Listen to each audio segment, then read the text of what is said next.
श्री वैद्यनाथ अष्टकम्।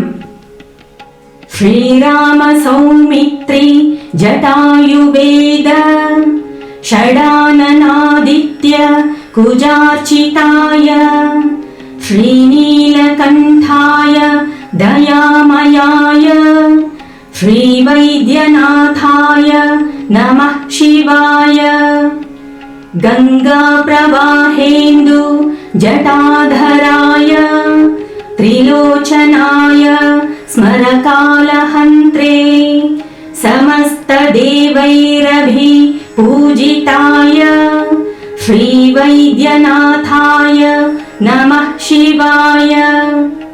भक्तप्रियाय त्रिपुरान्तकाय पिनाकिने दुष्टहराय नित्यम् प्रत्यक्षलीलाय मनुष्यलोके श्रीवैद्यनाथाय नमः शिवाय।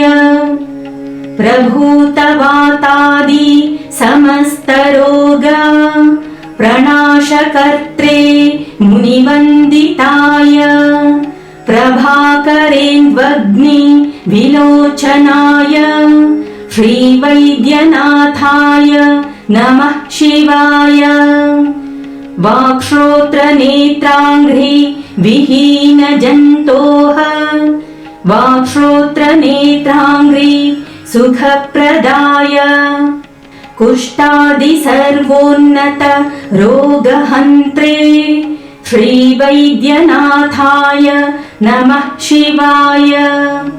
वेदान्तवेद्याय जगन्मयाय योगीश्वरध्येय पदाम्बुजाय त्रिमूर्तिरूपाय सहस्रनाम्ने श्रीवैद्यनाथाय नमः शिवाय।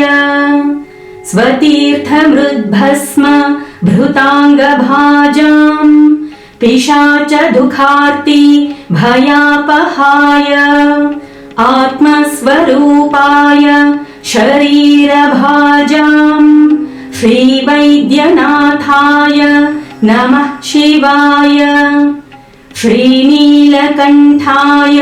वृषध्वजाय स्रग्गन्धभस्माद्यभिशोभिताय सुपुत्रदारादि सुभाग्यदाय श्रीवैद्यनाथाय